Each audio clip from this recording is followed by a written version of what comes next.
মৃত্যুর মুহূর্তে কি স্মরণ করলে পরম গতি লাভ হয়?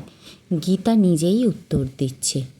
ভগবান শ্রীকৃষ্ণের এই বাণী শুনলে জীবনকে নতুনভাবে দেখতে শিখবেন। তো আমরা ভগবদ্গীতার অষ্টম অধ্যায় অক্ষর ব্রহ্ম যোগ একটু শুনে নেব।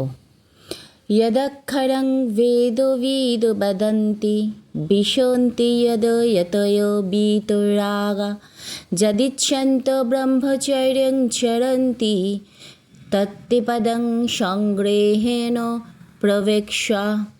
অর্থাৎ যে অক্ষর অর্থাৎ অবিনশ্বর ব্রহ্মের কথা বেদজ্ঞ ব্যক্তিরা বলেন, যে অবস্থায় আসক্তিহীন সাধুরা প্রবেশ করেন এবং যাকে লাভ করার জন্য ব্রহ্মচারীরা সাধনা করেন, সেই পরম অবস্থার কথা আমি সংক্ষেপে বলছি।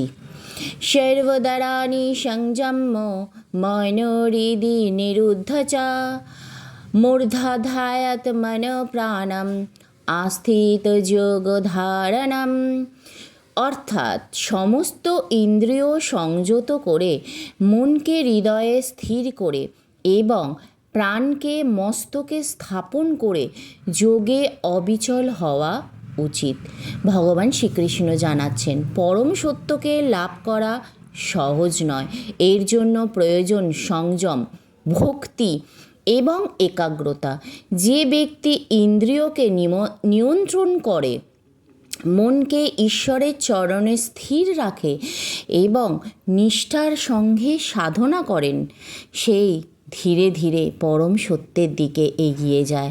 জীবনের প্রকৃত সাফল্য কেবল বাহ্যিক অর্জনে নয়, অন্তরের শান্তি ও ভগবানের স্মরণে। অমিত্যকাখারং ব্রহ্ম ব্যাহরণ মামনুস্মরণা ইয়া প্রয়াতি ত্যাজন দেহং স্বজাতি পরমং গতিম। যে ব্যক্তি দেহত্যাগের সময় ওম এই একাক্ষর ব্রহ্ম উচ্চারণ করে এবং আমাকে স্মরণ করতে করতে দেহত্যাগ করে, সে পরম গতি লাভ করেন।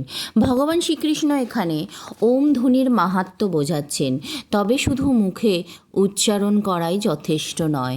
সারা জীবনের ভক্তি, ঈশ্বর স্মরণ এবং শুদ্ধ চিত্তই মানুষকে শেষ মুহূর্তে ভগবানের স্মরণে স্থির থাকতে সাহায্য করে। তাই গীতা আমাদের শিক্ষা দেয়, ঈশ্বরকে শুধু জীবনের শেষ মুহূর্তে নয়, প্রতিদিনের জীবনেও স্মরণ করতে। গীতা শুধু একটি গ্রন্থ নয়, এটি জীবনের পথপ্রদর্শক। ভগবান শ্রীকৃষ্ণের বাণী হৃদয়ে ধারণ করুন, জীবনে আলোকিত হবে সব কিছু।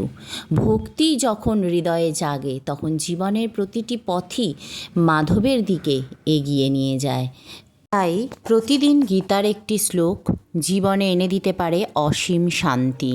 ভগবান শ্রীকৃষ্ণের বাণী শুধু শুনবেন না, জীবনেও ধারণ করুন, তবেই গীতার প্রকৃত শিক্ষা পূর্ণ হবে।